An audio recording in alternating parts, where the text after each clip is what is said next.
Queremos dar la bienvenida a todos. Hoy es un buen día porque estamos iniciando esta serie y básicamente de lo que trata es que todos debemos tener un punto de inicio en nuestra fe y en nuestra fe adulta.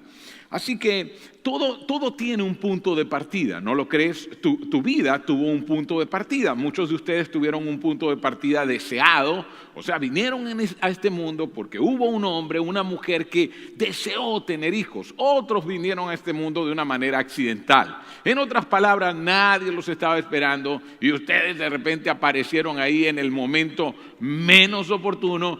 Otros vinieron a este mundo por el milagro de la ciencia médica, pero en fin, afortunadamente ustedes están aquí, tuvieron un punto de partida. Ahora se nos olvida que la fe también tuvo un punto de partida. Nuestra fe de la infancia tuvo un punto de partida, sea la fe que tú tengas. En otras palabras, te dieron algunos ladrillos y tú comenzaste a formar las bases de tu fe, quizá algunas historias, algunos en la escuela dominical, otros en una mezquita, otros en una sinagoga. No importa a dónde fue el inicio de tu fe, hubo un inicio de tu fe. Ahora, piensen en esto. El asunto es que para muchos la fe de la infancia no sobrevivió el rigor de la edad adulta, lo que significa que tú necesitas un nuevo punto de partida como adulto, porque las incertidumbres de los adultos no son iguales que la vida de los niños. Así que este es el inicio, todo tiene un punto de partida. Tu vida, el romance, la paternidad, el trabajo, la vida académica. Y se nos olvida entonces, ¿cuál es el punto de partida de la fe? Tu fe también tiene un punto de partida. ¿Cómo comenzó tu vida de fe? Entonces, a la mayoría de nosotros se nos dio algo que yo llamo un marco de referencia. Lo vamos a llamar un marco de referencia. Y escúchame, ¿cuál fue el marco de referencia de tu fe? En la mayoría de los casos, este es el marco de referencia. Dios es bueno. Creímos en un Dios bueno y por eso hacíamos nuestras oraciones antes de comer. Dios, tú eres bueno, gracias por darnos estos alimentos, gracias por proveer. Entonces ahí inició la bondad de Dios sobre nuestras vidas. Lo segundo que entendimos es que Dios castiga lo malo y recompensa lo bueno. Es más, muchas de estas cosas fueron usadas para mostrarnos a Dios. Lo tercero, Dios contesta las oraciones. Así que en esto de Dios castiga lo malo y recompensa lo bueno, yo no sé si ustedes recuerdan cuando les asustaban para que obedecieran y recordaran, no te olvides que Dios te está mirando en todas partes donde vas. ¿Alguna vez le dijeron algo así parecido? Haz caso, porque Dios castiga lo malo. Y tus padres usaron esa herramienta para que salieras debajo de la mesa. Y en algunos resultó, ¿no es cierto? Resultó, porque Dios castiga lo malo, recompensa lo bueno. Y lo último es Dios contesta las oraciones. Ahora, bueno, ¿cómo reconcilias? La pregunta es, Dios es bueno. Pero si Dios es bueno, ¿por qué mueren tantos niños de hambre en el mundo? Comienzan los cuestionamientos de la vida adulta. Vamos, si Dios es bueno, ¿por qué no detiene un terrorista que va lleno de bombas y asesina a tanta gente inocente? Si Dios es bueno, ¿por qué tiene un hombre loco que entrar en un lugar y disparar a todo el mundo en una escuela? ¿Por qué un Dios bueno permite todas estas cosas? Lo segundo, si Dios castiga lo malo y recompensa lo bueno, ¿por qué puedo ver que pareciera que hay malos que son recompensados y buenos que son castigados? Buenos que no llegan a su fin, malos que prosperan, malos que avanzan y buenos que son detenidos. ¿Cómo es eso que lo que me enseñaron pareciera que fuera una contradicción? ¿Te das cuenta que lo que te enseñaron de niño requiere una fe madura y una fe adulta? Y porque muchos han renunciado a su fe, muchos están esperando palabras que reanimen, que les ayuden, porque ellos quieren tener esperanza. Pero sus esperanzas se han ido.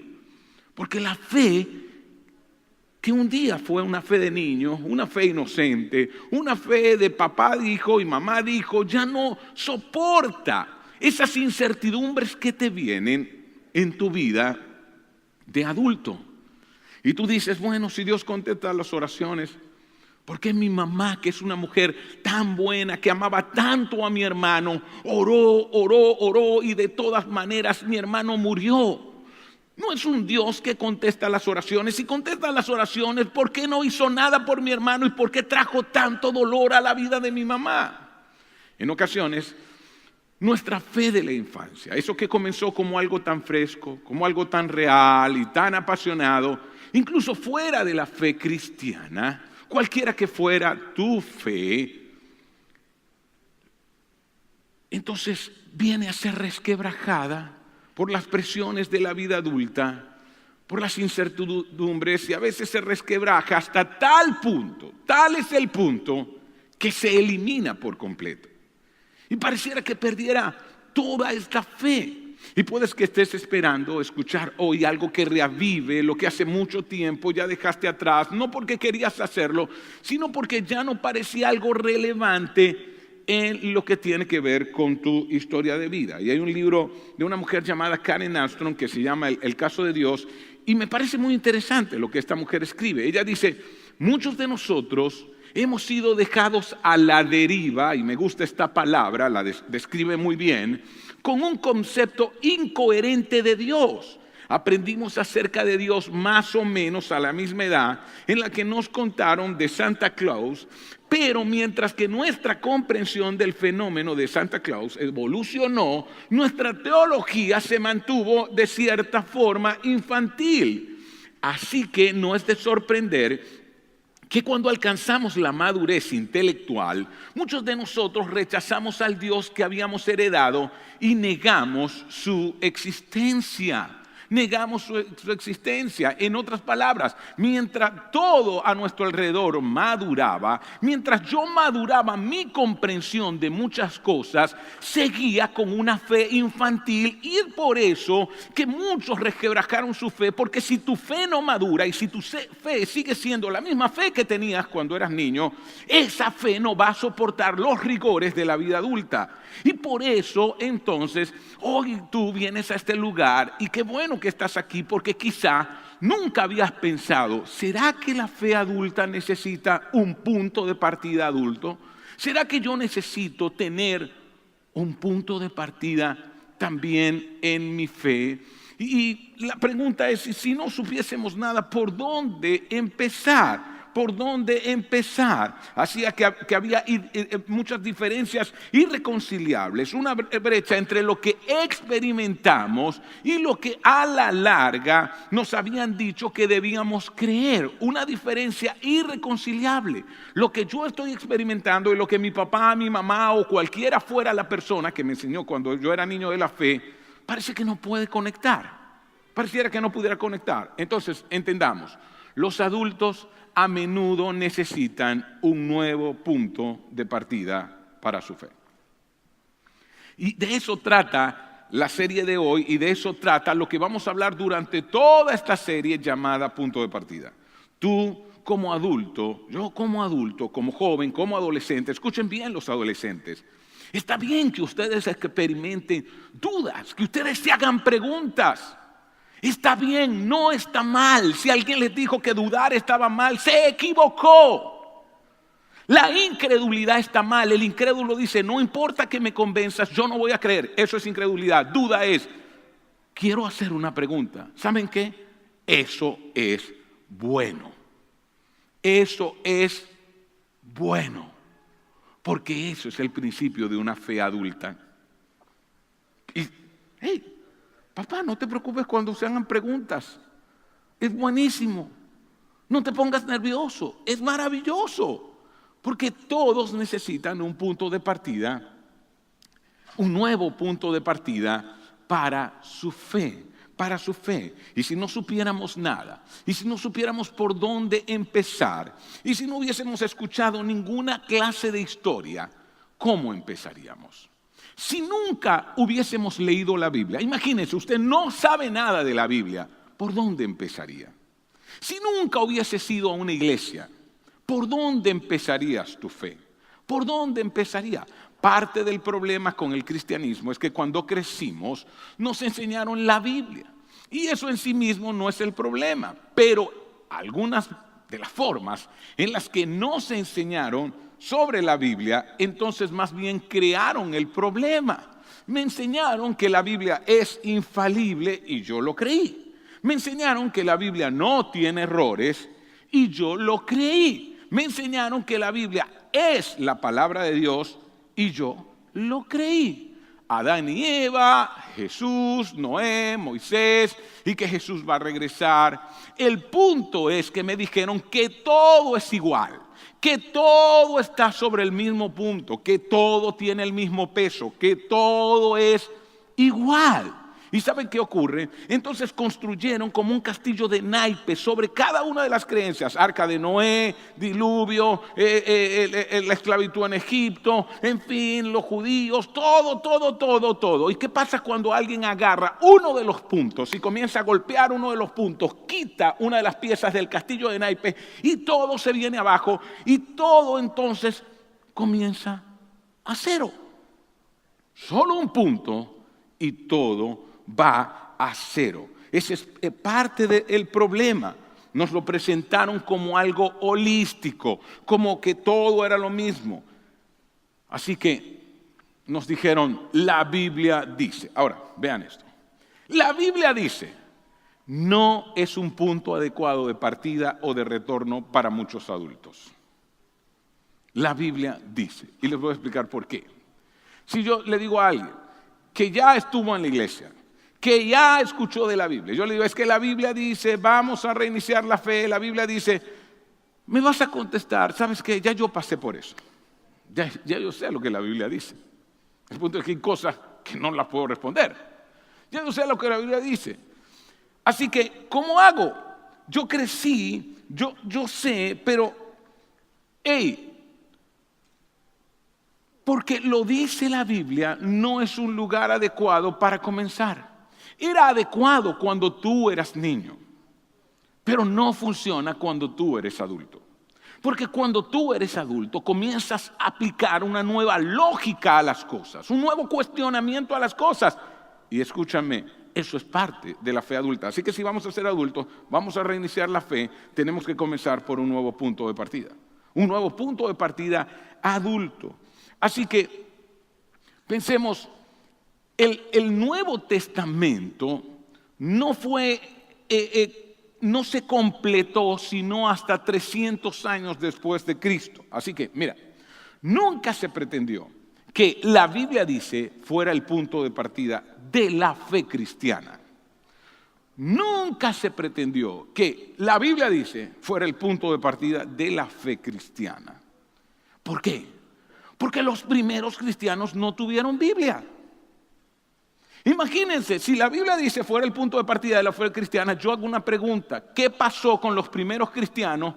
Porque no se completó todo el Nuevo Testamento sino hasta el año 300. No estoy diciendo que no se escribió en los primeros años. A los 100 años ya todo el Nuevo Testamento estaba escrito. El punto es que no se había reunido todo lo que los diferentes autores habían escrito.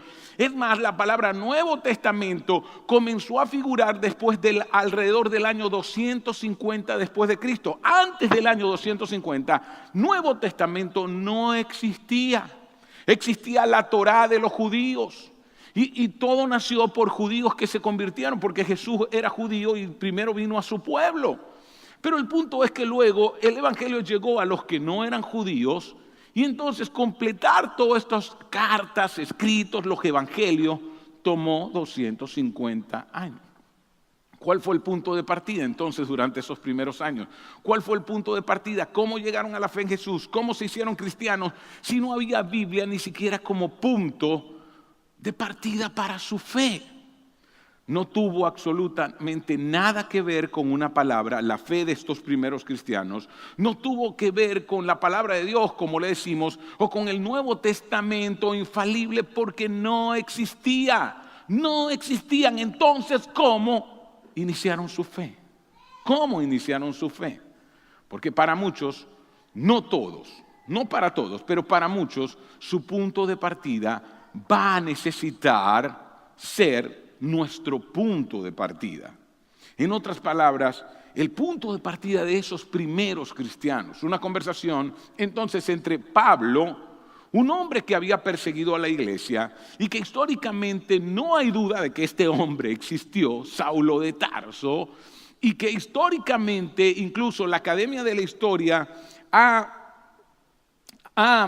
aceptado como, aquí se nos cayó esto, denme un minuto. La Academia de Historia ha aceptado como real, como genuino, por ejemplo, el libro de los Hechos como parte de la historia.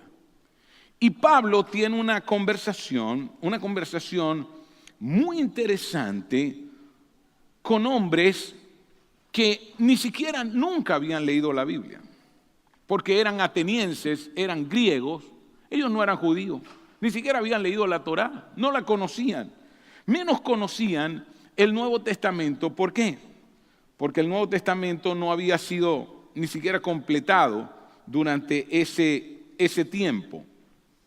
Y les decía, es interesante que el punto de partida de estas personas podría ser entonces nuestro punto de partida. Así que vamos nosotros a ver en Hechos, en capítulo 17, verso 15, esta conversación. Y lo que Pablo sabía de Jesús no lo había aprendido en ninguna parte. Piensen en esto. Lo que Pablo aprendió de Jesús no lo leyó en ninguna Biblia, porque para la época de Pablo ni Biblia había. Pero Pablo se hizo cristiano, ¿o no? Entonces, recuerdan que les dije que la Biblia dice no es el punto de partida. Nunca se pretendió que fuera la base de la fe cristiana, porque Pablo no tuvo Biblia. Y porque ahora Pablo va a tener una conversación con hombres que nunca han leído la Biblia, con hombres que ni siquiera saben nada ni del Antiguo Testamento, ni de Moisés, ni de Abraham. Ellos no sabían nada de eso.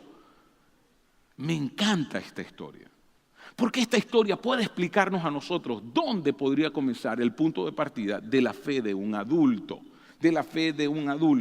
Y en esta conversación yo quiero que lleguemos al centro, a ver el centro, el corazón, la esencia de la fe cristiana. Entremos a la historia. Mientras Pablo los esperaba en Atenas, estaba esperando unos amigos en Atenas, se indignó profundamente al ver la gran cantidad de ídolos que había por toda la ciudad.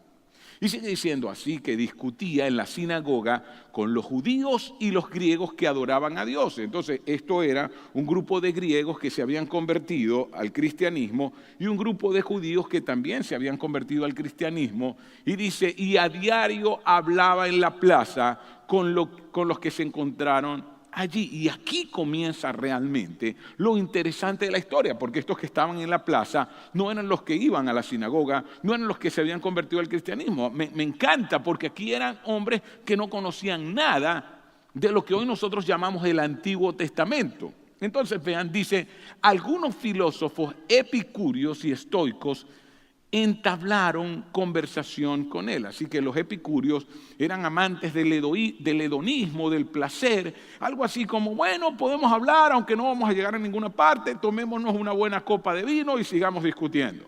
Los estoicos eran entonces los más acuciosos. Ellos decían, danos tiempo y vamos a encontrar la respuesta a todo. Con ese tipo de personas Pablo está hablando. Y sigue diciendo, unos decían, ¿qué querrá decir este charlatán? Otros comentaban, parece que es un predicador de dioses extranjeros. En otras palabras, ¿por qué le consideraban charlatán o un predicador de dioses extranjeros? Porque ellos nunca habían escuchado esto antes. Era algo totalmente nuevo. Estaban empezando de cero. Si querías presentar a un nuevo dios en Atenas, necesitabas un permiso. Habían tantos dioses que colocar uno nuevo, introducir uno nuevo, un permiso.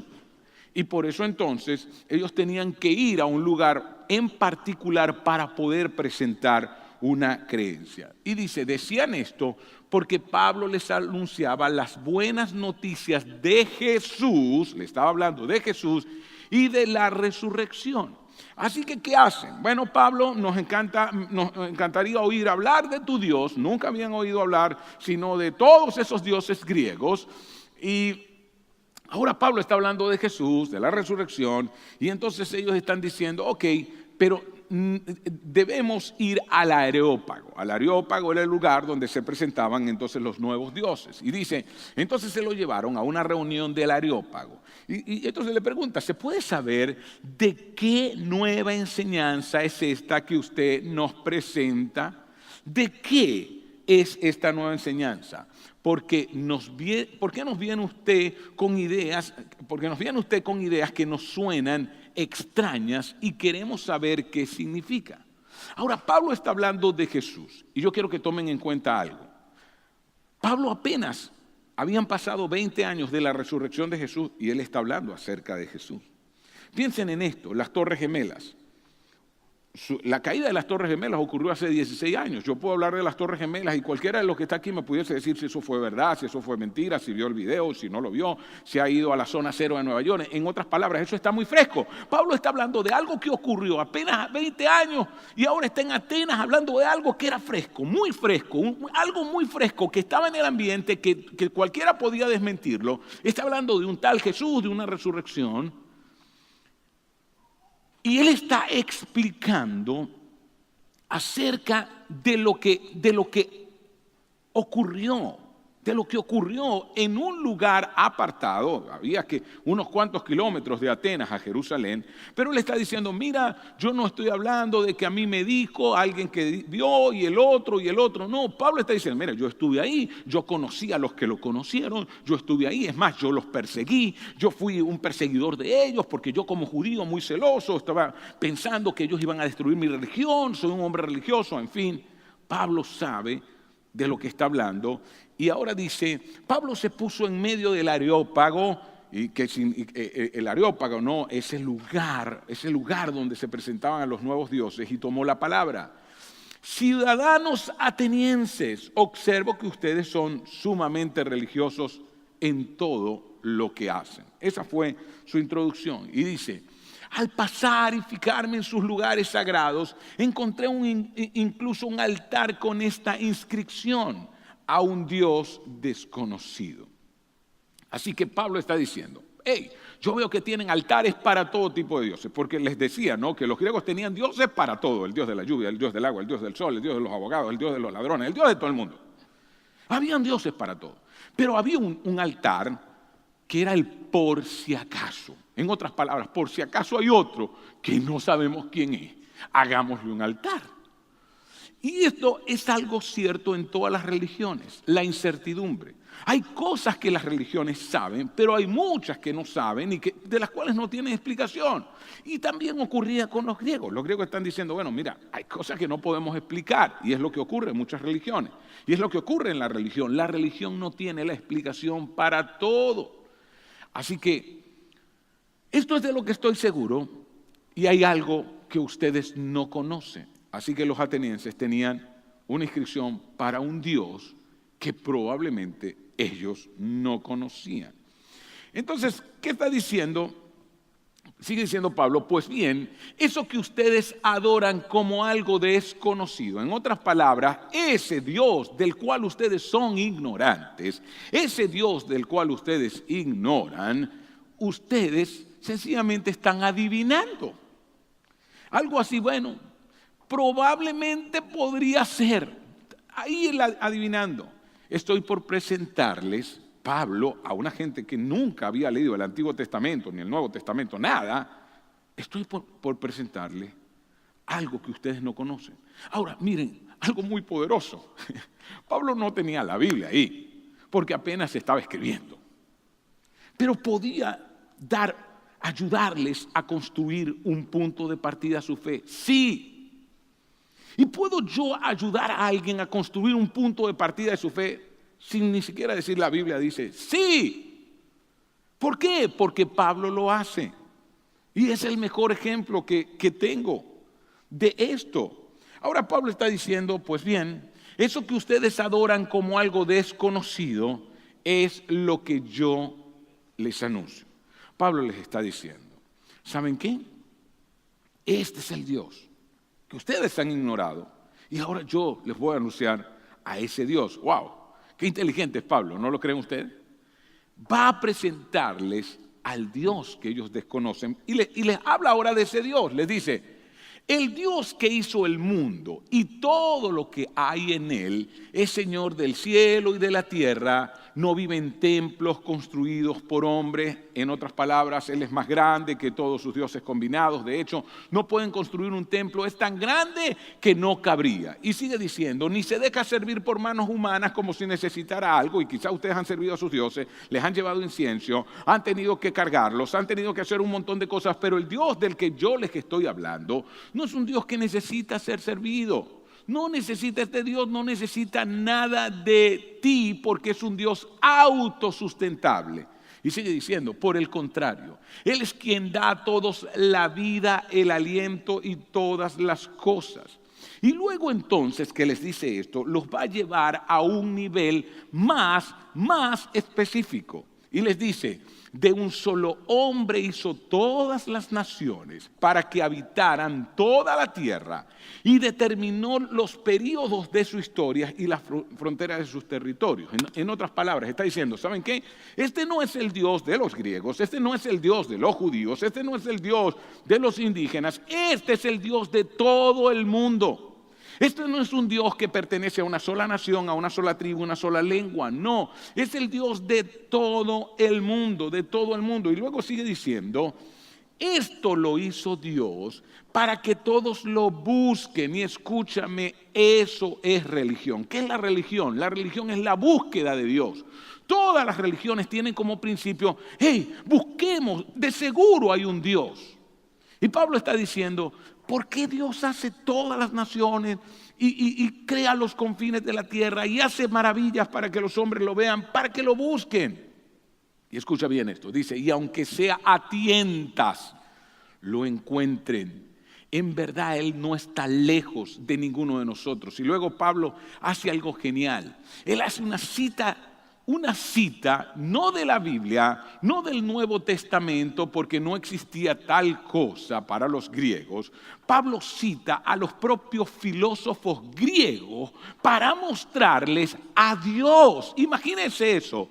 No toma las palabras de Lucas, ni de Juan, ni de Mateo. Toma las palabras de los filósofos griegos, de los escritores griegos. Porque él está diciendo, ¿saben qué? Aunque sea a tientas, en medio de la oscuridad, ustedes lo buscan. Y Pablo dice, ustedes no están del todo perdidos. Incluso algunos de sus poetas se han topado con la verdad de este Dios desconocido, que al mismo tiempo es personal y al mismo tiempo es cercano. Y entre lo que ustedes han escrito incluso verdades sobre ese Dios. Y está diciendo, entre comillas, porque ahora va a citar a uno de los filósofos griegos, dice, puesto que en Él vivimos y nos movemos y existimos, como algunos de sus propios poetas griegos han dicho, de Él somos descendientes.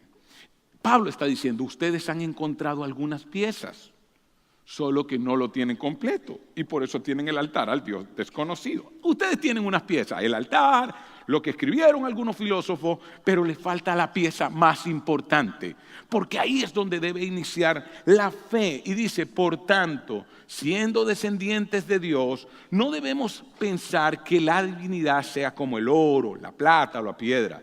Escultura hecha como resultado del ingenio y de la destreza del ser humano. Entonces Pablo está diciendo, hey, no lo puedes meter en un lugar, no lo puedes rebajar.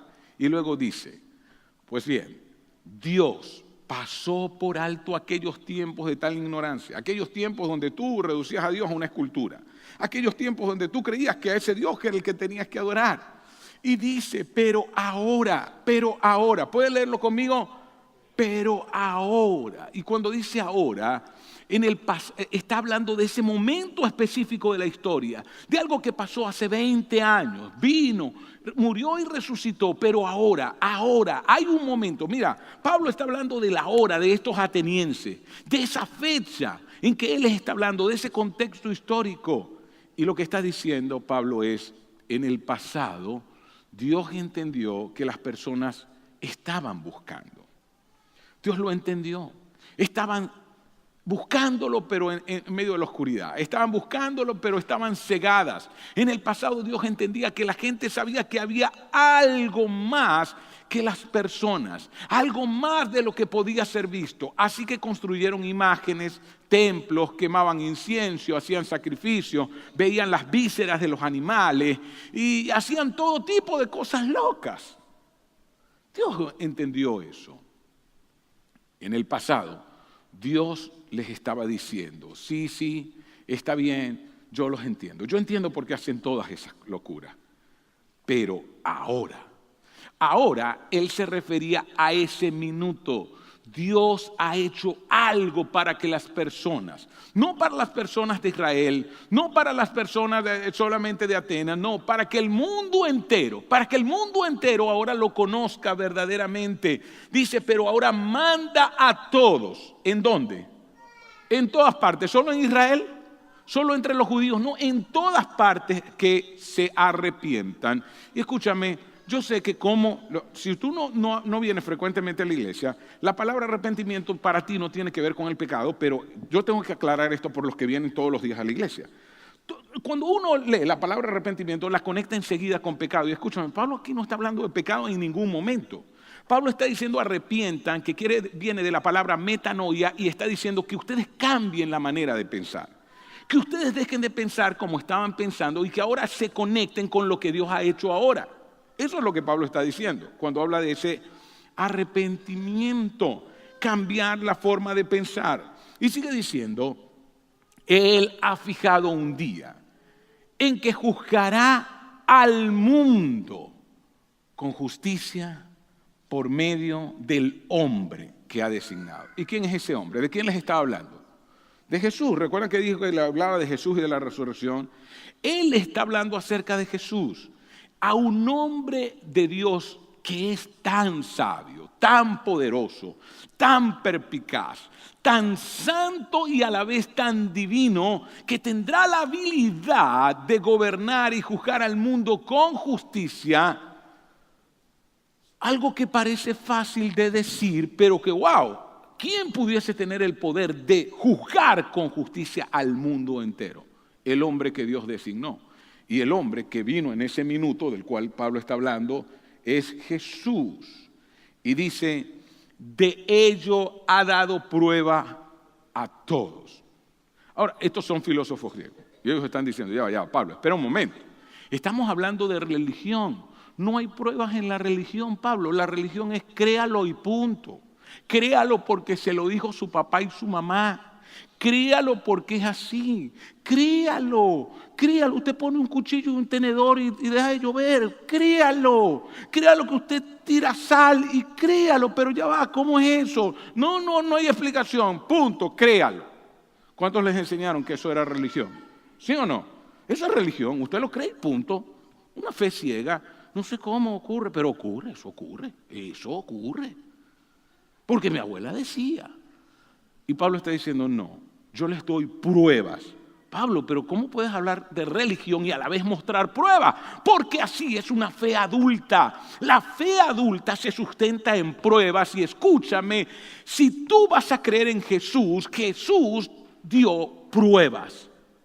Jesús dio pruebas. La fe cristiana no está aparte de las pruebas. ¿Por qué lo digo? Porque yo quiero inventarlo. No. Pablo habló de pruebas a los atenienses. ¿Les ha mencionado un versículo bíblico? ¿Les ha dicho alguna vez la Biblia dice? No, porque ni siquiera tenían Biblia.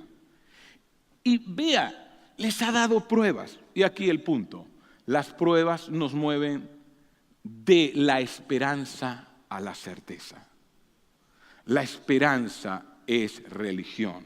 La certeza es verdadera fe. Y la verdadera fe se basa en hechos. Y los hechos son las pruebas. Y la prueba mayor de Dios es que envió a Jesús al mundo para morir. Y si había alguna duda de que tú creyeras que Él era Dios, lo levantó al tercer día de los muertos. Algo que nadie ha podido negar hasta el día de hoy y que sostiene la fe de los hombres que creen en Él. Sostiene la fe. Y ahí es donde Pablo está diciendo, pruebas, yo les voy a dar pruebas. Ahora dice, de ello ha dado pruebas a todos. ¿Al qué? a levantarlo de entre los muertos. Y escuche bien lo que pasó. Hechos 17:32 dice: cuando oyeron de la resurrección, cayeron de rodillas y se arrepintieron y comenzaron a destruir todos sus ídolos y altares. Escúcheme, esto lo inventé yo, eso no está. Eso no es parte de la historia, eso es lo que los religiosos creen que va a ocurrir. ¡Wow! Les habló, el poder de Dios cayó. ¡Oh, qué bueno! No, así no ocurre, así no pasa, así no es. Cuando hay planteamientos, cuestionamientos, pruebas, es diferente. Es a nivel intelectual y escúchenme bien. No vengas a la iglesia solo para ser emocionado. Ven a la iglesia para que tu mente y tu cerebro también funcionen.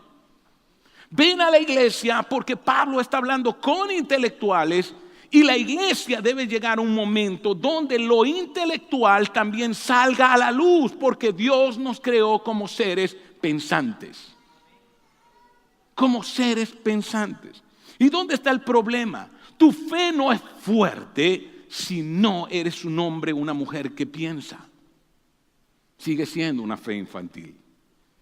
Pero tu fe es fuerte cuando tú puedes presentar pruebas. Y eso es lo que Pablo está haciendo. Así que eso no ocurrió, ¿ok? Eso me lo inventé yo, ¿está bien? Cuando oyeron de la resurrección, ¿qué hicieron? ¿Qué fue lo que hicieron? Unos se burlaron, eso sí lo hicieron. Porque si usted escucha de que alguien murió y volvió a la vida, ¿qué va a hacer? No puede ser, ¿sí o no? Eso es mentira.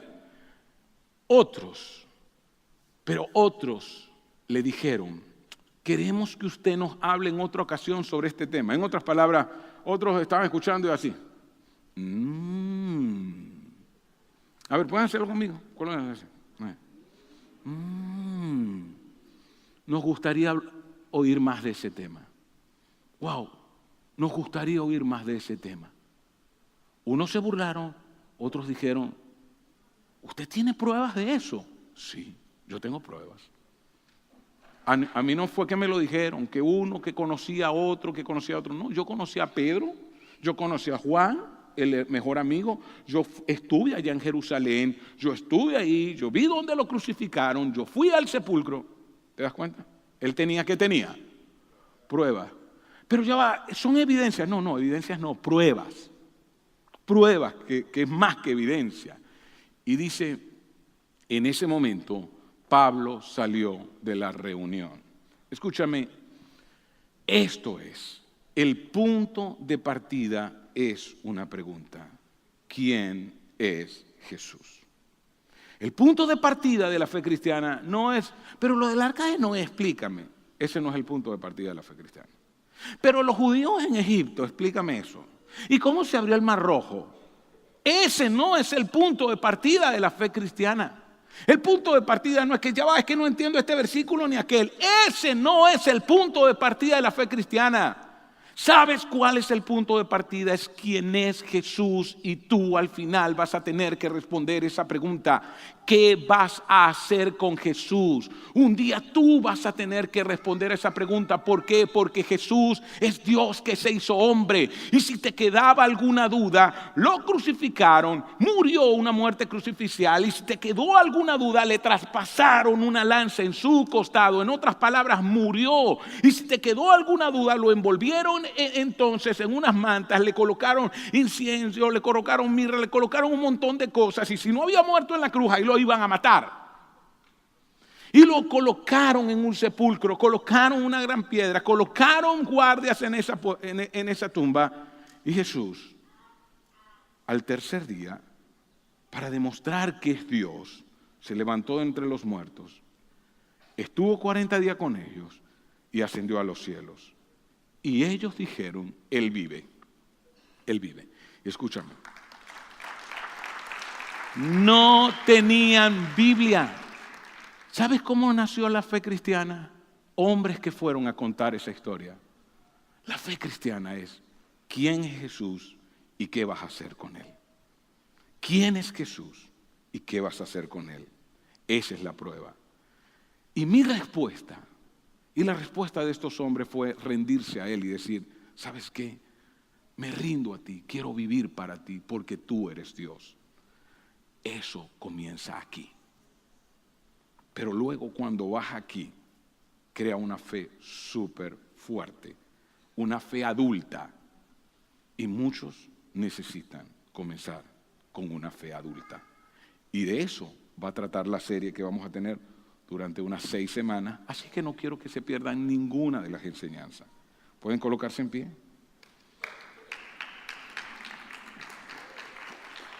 Y yo quiero pedir que me permitan orar por cada uno de ustedes. Porque yo quiero que mientras hacemos el viaje, y escúchenme, si no estás unido a un grupo de vida, por favor, únete a un grupo de vida. Porque ahí es donde va a generarse la conversación que te va a ayudar a crecer incluso un poquito más. Y queremos que hablemos de la fe adulta que tiene que ver también con lo intelectual. ¿Está bien? Permítame orar por cada uno de ustedes. Señor, gracias por este tiempo, gracias por tu amor, gracias por permitirnos estar juntos en el día de hoy. Gracias por enseñarnos esta historia de Pablo que pudo hablarle a estos hombres que tenían indicios de la verdad, que aún en medio, Señor, de lo que no conocían, habían cosas que sí conocían, cosas de las que sí estaban seguras, y así es esta humanidad. Así es esta humanidad, tienen indicios, buscan. Pero Señor, la pregunta más importante es ¿quién es Jesús? ¿Qué voy a hacer con Jesús? ¿Qué voy a hacer con esta prueba que Él dejó firme y poderosa al morir y al resucitar de entre los muertos? Dios, que cada hombre y mujer que está aquí pueda recordar durante toda esta semana quién es Jesús y cuál va a ser mi respuesta hacia Él. ¿Quién es Jesús y cuál va a ser mi respuesta a su resurrección? Gracias te damos, Señor, por tu amor en Cristo Jesús. Amén. Gracias por venir. No se pierdan la próxima semana. Nos vemos. Adiós.